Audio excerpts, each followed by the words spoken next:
Bismillahirrahmanirrahim. Assalamualaikum warahmatullahi wabarakatuh.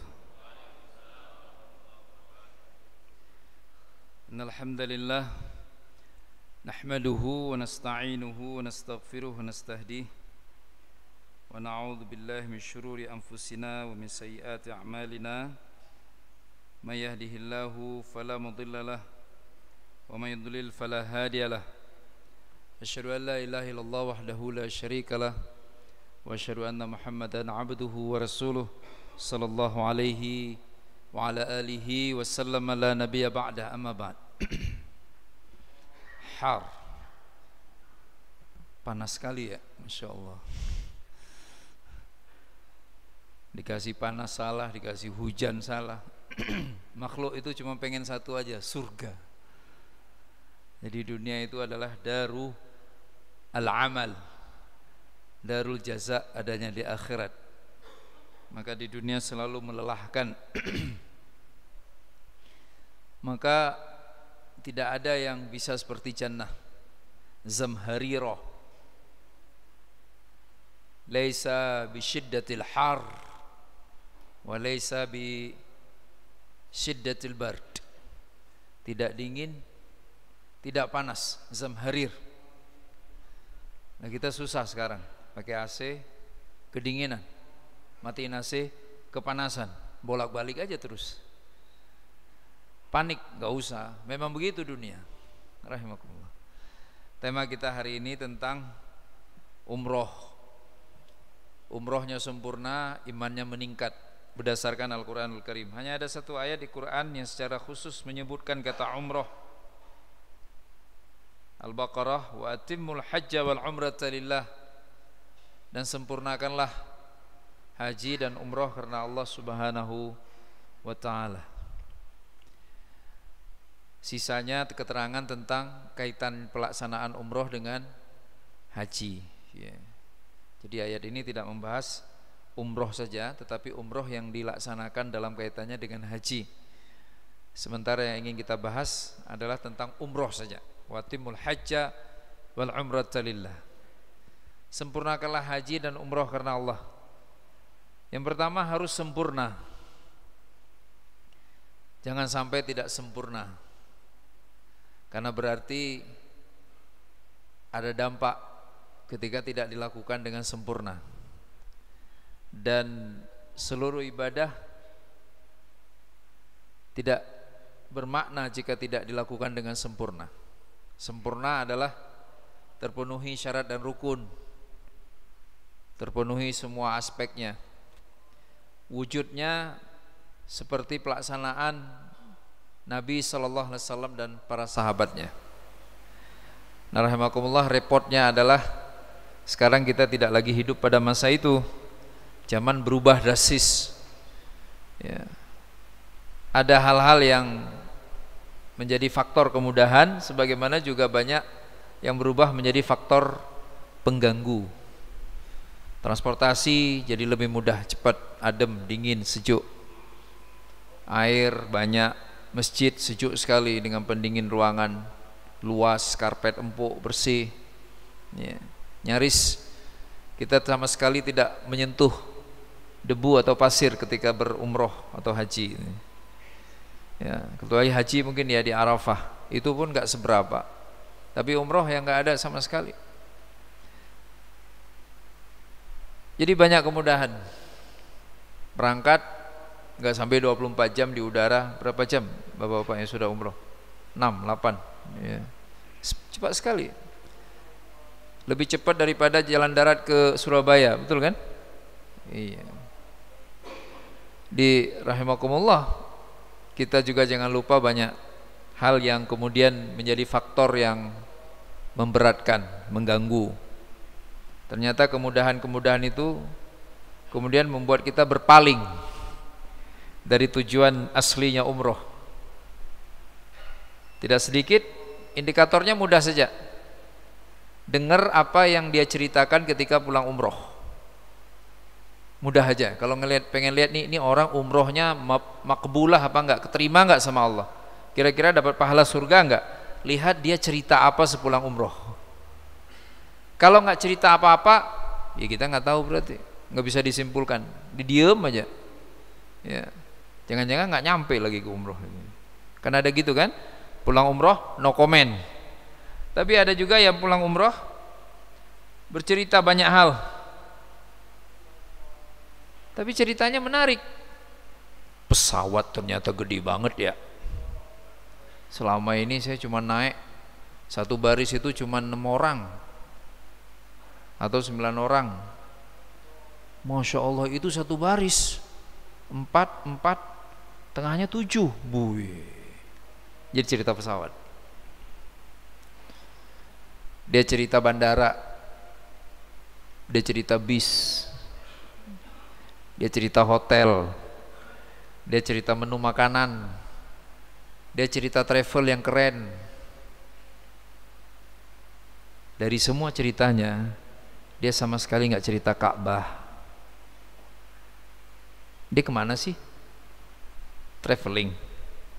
Dia umroh.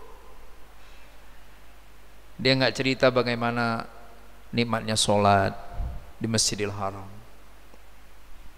Dia nggak cerita bagaimana terharunya ketika menyaksikan pertama sekali Ka'bah. Dia nggak cerita bagaimana membayangkan perjuangan Nabi yang begitu berat saat berziarah ke makam Nabi.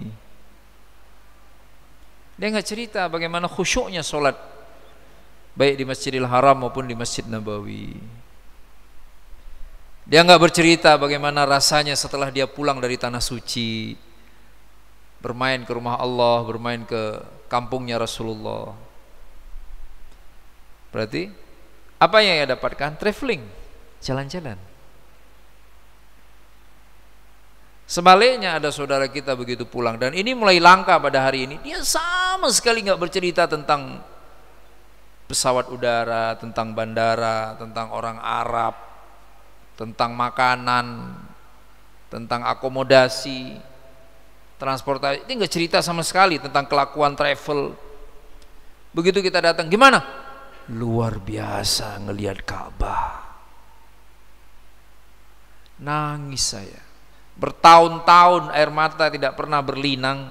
Begitu ngelihat Ka'bah nangis saya. Ya Allah, terima kasih ya Allah, sampai juga ke sini ya Allah. Kita tanya lagi ceritanya, terus gimana? Sholatnya enak banget, bacaan imamnya empuk, masuk ke dalam hati. Ziarah ke makam Rasul, ya Allah, membayangkan perjuangan Nabi seberat itu, membela Islam, memperjuangkan Islam. Dipancing, hotel, saya nggak ingat tuh hotel kayak apa. Jarak ke masjid dari hotel, aduh nggak inget, nggak penting.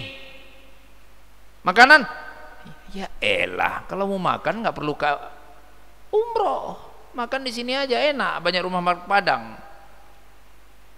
Pernah ketemu nggak teman yang begitu, bapak-bapak? Jarang kan ya? Jarang banget. Mungkin ada cerita Ka'bahnya, tapi dari keseluruhan ceritanya cuma 25%. Sisanya, ya Allah saya nggak kemakan. Cerita makanan. Ya Allah sampai ke sana saya sakit, cerita penyakit. Suatu hari saya diundang sama Pak Wali Kota Jakarta Utara. Ini utara atau timur ini? Utara, ya kan? Yang kantornya dekat Priuk gitu. Masa begitu ada yang nanya, "Ustaz, gimana ketemu wali kota?" Mobilnya jelek banget. Kira-kira saya masih waras nggak, Pak? OB di kantornya nggak bener. Lampu lobinya nggak nyala. Makanannya nggak enak. Pak Ustaz, kami tanya gimana ketemu sama Pak Wali Kota? Kok jawabannya aneh? Ternyata Pak Wali Kotanya nggak menarik. Ini maaf Pak ya, ini ilustrasi, jangan nanti antum kemana-mana ini. Jadi akhirnya yang saya perhatikan yang lain-lain. Itulah yang terjadi dengan kita. Boleh aja judul keberangkatannya umroh, tapi lihat dia cerita apa ketika pulang ke tanah air. Kalau ceritanya bukan tentang ibadah, bukan tentang Ka'bah, bukan tentang sholat, bukan tentang Zam-Zam, bukan tentang nikmat beral-Quran, maka sempurna. Ia berangkat umroh sama sekali bukan karena dipanggil oleh Allah. Dia berangkat umroh karena dia dapat jatah umroh, atau karena dia kebanyakan duit. Orang-orang pada umroh, masa saya enggak? Tamam rahimakumullah. Sahih. Sama lah, apa aja, silahkan sebutkan contoh apapun. Menikah kita antar malam, misal Pak ya, jangan nanti beneran menikah, kan udah pada nikah. Besok pagi ditanya dong sama emak kita, gimana nak semalam? Ibu mertua aneh. Istrimu bagaimana, bukan ibu mertua aneh. Iya kan, itu menikah mau ngapain? Mau punya mertua, mau punya rumah, kamu punya istri. Maka mulailah dengan 4 hal. Wa atimmul hajja wal umrata lillah. Nomor satunya, wa ma umiru illa liya'budullaha mukhlishina lahuddin hunafa. Itu nomor 1 Bapak-bapak. Itu qabla umroh, pranya, sebelumnya. Nomor satunya itu hanif, harus hanif dulu, condong kepada kebenaran, niatnya harus ikhlas. Itu maksudnya, ini saya berangkat karena Allah subhanahu wa ta'ala, bukan karena yang lain-lain. Bukan karena saya dapat jatah umroh, bukan, saya memang pengen berangkat. Oleh Allah ditakdirkan saya dapat kesempatan. Jalur mah bebas, sama aja kayak nafkah. Emang ada kewajiban saya harus di posisi ini terus biar ada rezeki? Enggak, bisa dimanapun, bisa profesi apapun. Kalau kata Allah berezeki, berezeki, gitu kan. Jadi nggak perlu juga ada orang kan, kalau dulu di pegawai negeri itu apa namanya, umroh plat merah katanya, haji plat merah ini. Lah, tetap aja itu dari Allah. Ya, cuman jalurnya bisa beragam. Tapi niatnya saya pengen memenuhi panggilan Allah Subhanahu wa ta'ala. Berikutnya rahimakumullah, yang kedua, nah yang kedua yang agak berat nih, sumber dana harus halal, halalan. Kan? Min aina yustajabulah. Gimana Allah mau kabulkan? Rezekinya haram, makan dari yang haram. Dalam hadis panjang itu Nabi cerita itu kan, walaupun dia banyak berdoa, Allah tayyib, la yaqbalu illa tayyib. Allah baik, Allah nggak mau terima kecuali yang baik. Pastikan, rahimakumullah, itu penting. Nah, insya Allah kalau bapak-bapak, saya selalu katakan teman-teman, kalau di swasta itu kayaknya mudah-mudahan kelihatannya secara zahir kayaknya lebih dekat ke halal lah, ya kan? Insya Allah, karena memang profesionalisme nomor 1 di sini. Jarang sekali di orang swasta itu ada kong kaling kong, kecuali dia mau bangkrutkan perusahaannya, ya kan? Insya Allah, khair insya Allah. Udah beres kan? Niat aman. Ini benar-benar karena Allah, nggak ada urusan mumpung, nggak ada mumpung. Saya udah kangen nih pengen umroh, maka tanya kepada diri sendiri ketika misalnya mana tahu diberi kesempatan, siapapun dia ustadz siapa, begitu mau berangkat umroh, ustadznya harus mikir dulu, ini saya pengen nggak? Saya nggak pengen, tolak aja, saya nggak pengen. Daripada nanti dia berangkat karena disuruh orang, bukan karena kepengenannya, kan nawaitunya yang dilihat. Ya, tapi bahaya juga kan, kok bisa saya nggak pengen? Maka berarti perlu ibadah lagi, belajar lagi. Sahih rahimakumullah. Apa yang perlu kita pelajari? Nah, yang ketiga tuh poinnya, perlu mempelajari tentang umroh. Apa yang paling hebat tentang umroh? Al-umratu ilal umrati kafaratun lima bainahuma. Dari umroh ke umroh berikutnya penghapus dosa. Ya salam, keren ya. Umroh makbul, diterima Allah, tidak ada balasan untuknya kecuali jannah. Itu yang bikin kita pengen. Ternyata dihapus semua dosanya, bisa masuk surga hanya dengan perjalanan 9 atau 12 hari atau 15 hari itu. Masya Allah, ya rahimakumullah. Kemudian yang terakhir, pra umroh rahimakumullah, apa yang harus kita persiapkan? Mulailah bebersih, taubat.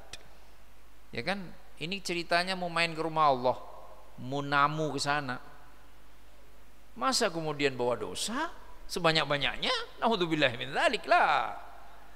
Secara zahir boleh saja dipermak, Kelihatan tambah soleh, beli baju muslim, beli gamis, beli macam-macam. Batin, tak bisa lah. Emang ada? Biar dosamu diampuni, pakailah sarung. Nggak ada itu. Untuk pakailah gamis. Yang ada istighfar. Berapa hari lagi berangkat? Tiap malam sholat malam. Tiap ada waktu istighfar. Ya Allah, mau ketemu Allah gimana ini? Banyak saya salah sama Allah.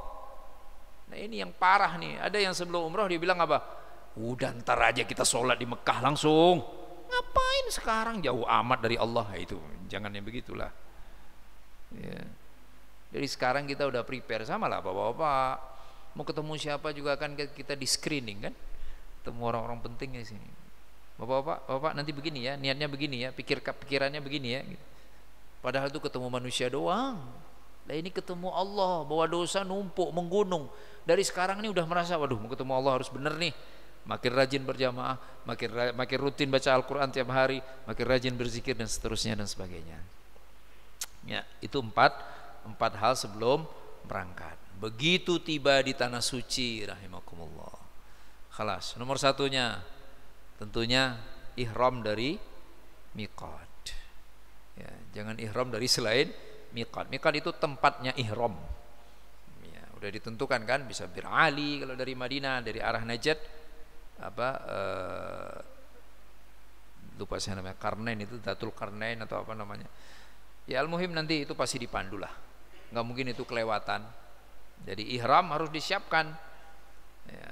Nah, persiapannya serius, cukup serius, karena kalau memang di udara berarti sudah mandi waktu berangkat, mandinya sudah niat ini mandi untuk ihram, berarti nanti sudah bersih kan, nggak mungkin mandi lagi ya.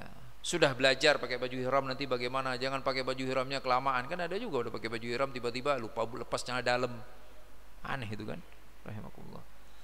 Siapkan ihram dari miqat. Yang kedua, talbiyah. Nah ini yang jadi PR besar nih. Labbaik Allahumma labbaik, labbaik la syarika laka labbaik, innal hamda wan ni'mata lakal wal mulk la syarika lak. Diulang terus, jangan malah ngobrol, jangan malah mengomentari keadaan. Oh, Pak. Banyak orang yang berpikir talbiyah itu hanya pada saat ihram.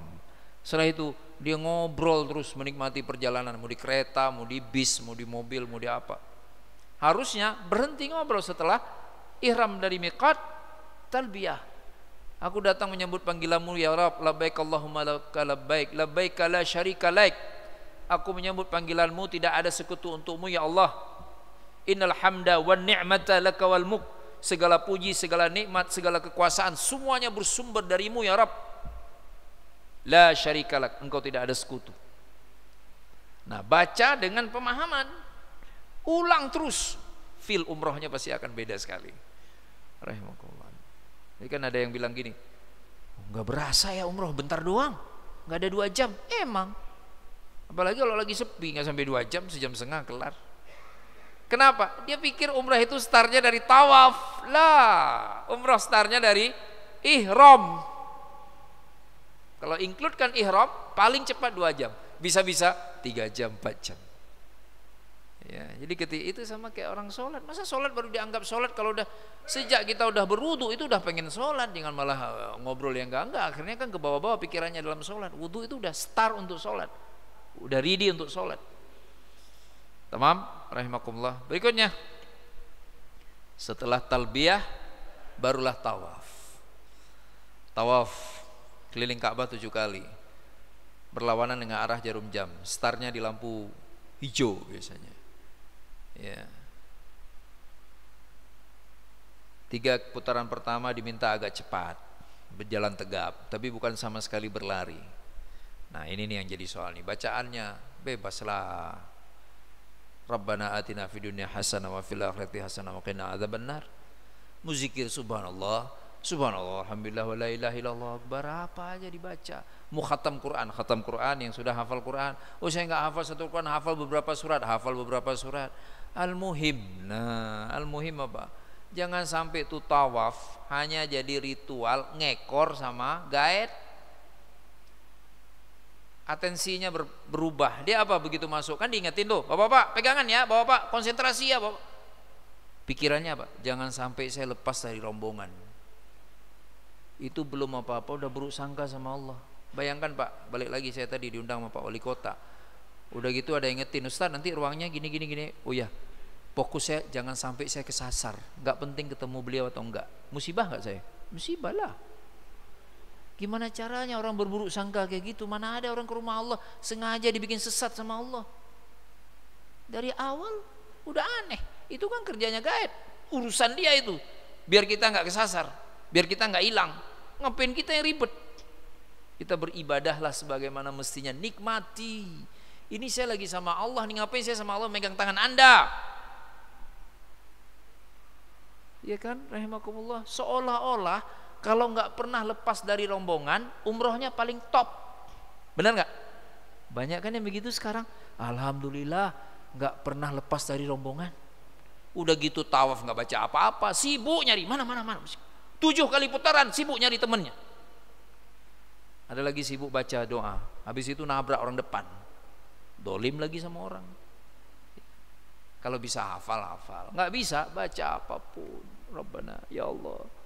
Oh nggak bisa bahasa Arab, bahasa Indonesia. Ya Allah istriku, ya Allah anakku, ya Allah. Tapi baiknya sih namanya ibadah bahasa Arab. Doa-doa yang diajarkan Nabi kan banyak sekali. Rabbana hablana min azwajina wa dzurriyyatina qurrata a'yun waj'alna lil muttaqina imama.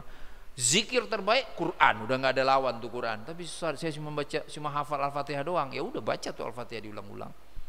Tapi pahami, sadari maknanya. Kelas sa'i juga begitu. 7 kali Safa Marwah. Ya, lagi-lagi pemandangan di masjid sudah tidak seperti pemandangan zaman dulu. Ini yang tadi saya sebutkan, ada faktor yang memudahkan, ada faktor yang mengganggu. Pemandangan yang luar biasa indah, masjidnya bagus, tiangnya besar-besar, keramiknya keren, pendingin ruangannya dahsyat. Kadang-kadang itu membuyarkan konsentrasi ibadah. Jangan lupa tuh kita dengan baju ihram itu sedang ibadah itu. Kayak kita sedang sholat. Masa sedang sholat hati ngebatin soal karpet? Ini keren nih kayaknya karpet begini, ntar masjid di kampung saya mau saya pasang karpet ini. Gimana ceritanya itu? Ada kan dia umroh, ngebatinnya apa? Gedungnya masya masjid megah banget, mata kemana-mana, doa enggak ya, sa'i berdoa terus, berzikir terus. Nah bedanya apa? Ketika sa'i membayangkan perjuangan Siti Hajar, perjuangan keluarganya Nabi Ibrahim dan Ismail alaihima assalam. Sebegitu hebatnya perjuangan mereka, yang berawal dari perjuangan itulah itu kemudian menjadi tanah suci bagi umat beragama, khususnya umat Islam. Ya, jadi membayangkan itu, ya Allah ternyata memang harus berjuang. Maka dari namanya saja sudah jelas kan. Kalau tawaf, ini kata ulama yang menafsirkan makna tawaf itu dari perspektif amalannya atau penamaannya. Kenapa dinamakan tawaf, muter? Apa kaitannya dengan suasana kebatinan kita, perasaan kita, bahwa beginilah seharusnya kita menyadari hidup ini. Hidup ini muter-muter doang. Lahir, kecil, remaja, dewasa, tua, mati. Besok lahir lagi, kecil, remaja, dewasa, tua, mati. Muter aja terus. Siang malam muter terus kan. Hari ini pagi, insya Allah besok pagi lagi. Begitu muter. Semuanya pada muter. Maka muter-muternya itu jangan sampai salah muter. Muternya jangan malah ke yang lain. Ya, kitarilah semua perintah Allah Subhanahu wa taala. Jadi muter dalam rangka menaati Allah Subhanahu wa taala. Anda ini kenapa sih muter-muter? Iyalah, saya pengen Allah ridho. Bolak-balik saya ke masjid, bolak-balik saya berinfak, bolak-balik saya baca Quran. Itu esensi makna dari tawaf, ya kan? Sementara sa'i perjuangan. As-sa'yu itu perjuangan, upaya. Enggak ada makan siang gratis kalau kata orang. Benar kan Bapak-bapak? Emang mungkin gaji ditransfer terus tanpa harus hadir kerja? Lah. Emang mungkin bisa dapat penghasilan terus tanpa bergerak? Lah. Kita harus bergerak. Begitu pula keridhaan Allah Subhanahu wa taala harus diperjuangkan. Rahimakumullah. Sa'i. Khalas, setelah itu cukur rambut, tahallul. Laki-laki terbaiknya habis. Hadis, sahabat tanya, Rasulullah harus habis? Kalau mangkas sedikit gimana? Harus, sampai Nabi jawab 2 kali harus, baru yang ketiga Nabi jawab, ya boleh juga lah, mangkas sedikit juga diterima oleh Allah Subhanahu wa taala. Jadi kalau mau yang terbaik, cukur habis. Rahimakumullah. Kata Nabi, yarhamullahu, Allah menyayangi orang yang muhlikun, dia cukur semuanya. Perempuan cukup 3 helai saja, cukup maksimal seruas jari ini kalau yang perempuan. Dan itu udah selesai umrahnya. Nah, jangan lupa berlatih untuk pakai baju ihram. Ya, baju ihram menandakan bahwa semuanya pada akhirnya kita nggak akan bawa apa-apa, persis ketika kita dilahirkan. Ya, jadi kan itu mengilustrasikan bagaimana kondisi kita ketika terpisah antara ruh dengan jasad. Masih bernyawa ternyata ada keadaan di mana kita harus merasakan kondisi itu kan. Nggak boleh pakai pakaian berjahit, nggak boleh tutup kepala, sebelah harus terbuka. Ya udah mau gimana lagi, mau kelihatan lengannya nggak six pack ya, nggak, ya udah mau gimana, harus begitu, nurut sama Allah Subhanahu wa taala. Nah, rahimakumullah, wa atimul hajja wal umrata lillah. Yang terakhir, Bapak yang dimuliakan Allah Subhanahu wa taala, lantas kalau kita lihat ayat ini, ya, maka biasanya apa yang kita perlu perhatikan secara khusus? Karena kan ayatnya wa atim, itmam. Kalau yang tadi kan rasanya hal-hal yang sudah aksiomatis, sudah sering disampaikan. Yang perlu diperhatikan betul-betul kalau kita ingin kerucutkan lagi yang sering sangat mengganggu kita pada hari ini adalah perkara ketemu Allahnya. Kalau diucapkan niat ikhlas, mungkin orang pasti akan mengatakan ikhlas. Tapi bayangkan kalau kita berani mengucapkan, mau kemana? Mau beribadah ke rumah Allah, Baitullah. Makanya selalu disuapkan umrah ila Baitillah, ke rumah Allah. Bedalah. Ke masjid saja, khudhu zinatakum inda kulli masjidin. Ambil, persiapkan semua yang terbaik darimu setiap kali engkau mau ke masjid. Lah bayangkan, ini bukan lagi masjid biasa, tapi langsung rumah Allah yang awwala baitin wudi'a lin-nasi lalladzi bi Bakkah. Rumah Allah pertama di muka bumi ini. Maka enggak tepat kalau kemudian tidak berani mengatakan saya mau ke rumah Allah, mau umroh ke rumah Allah. Ya, seringnya kan mau kemana bang? Umroh. Mau kemana bang? Umroh ke Baitullah. Itu beda feel-nya. Rahimakumullah. Ya, rasanya beda, perasaannya beda, persiapannya pun insya Allah akan beda, menimbulkan kekangenan dari semuanya. Kadang-kadang hari ini ketika kita ucapkan mau kemana, mau umroh, orang membayangkan apa? Fulusnya kan, wish banyak nih duitnya. Itu bukan tentang fulus, itu tentang menghambakan diri kepada Allah Subhanahu wa taala. Kemana? Umroh ila Baitillah. Itu yang pertama. Yang kemudian, nah, konsekuensi dari umrah ila Baitillah, maka tidak boleh ada titipan selain tentang ibadah. Harusnya respon yang diharapkan respon doa saja. Ya Allah, semoga sukses, semoga berhasil, semoga ibadah terbaik, semoga lancar semua manasik umrohnya. Harusnya itu yang diucapkan. Rahimakumullah. Tapi kalau umroh aja, di sana emas kayaknya bagus ya. Nah, itu rahimakumullah. Atau dia mungkin keinget dulu ada temannya ngasih oleh-oleh apa, dia nitip ke temannya, nanti jangan lupa ya, nitip boleh ya, kamu berangkat umroh kan. Apapun titipan itu bisa agak mengganggu perjalanan ibadahnya, karena akhirnya konsentrasinya akan buyar. Ya, saya berbicara ini kan pengen yang terbaik agar imannya meningkat sepulang dari sana.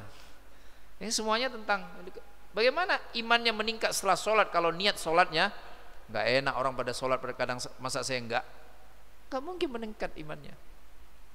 Meningkat imannya karena dia hanya untuk ibadah. Ya, jadi jawab aja, maaf ya, saya usahakan titipannya, tapi nih saya pengen benar-benar ibadah.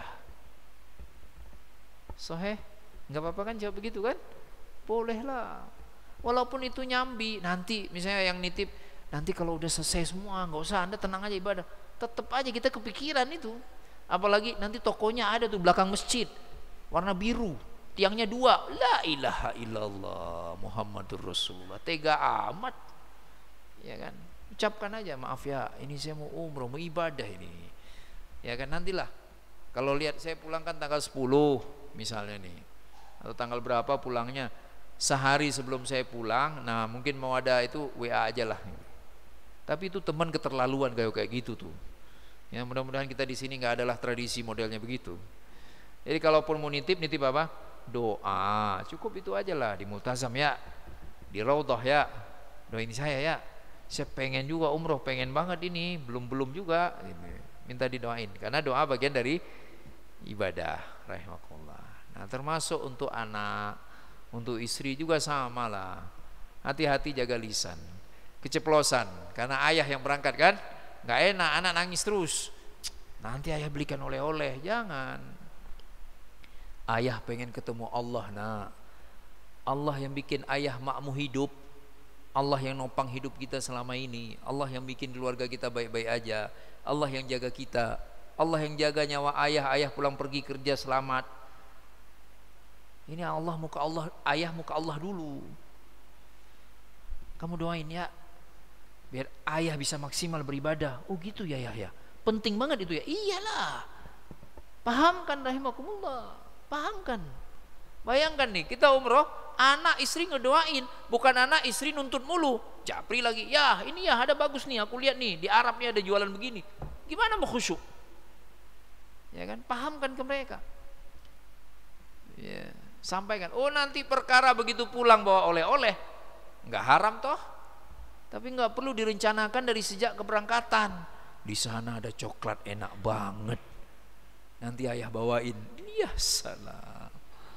Ya, jadi rahimakumullah, biar umroh kita maksimal, imannya tambah kuat. Itu nomor satunya. Kemudian yang kedua, saudaraku yang dimuliakan Allah Subhanahu wa taala, awali semuanya dari begitu kita keluar dari rumah. Itu sudah dalam kondisi safar lil ibadah, bukan safar lil rihlah. Nah, dibedain.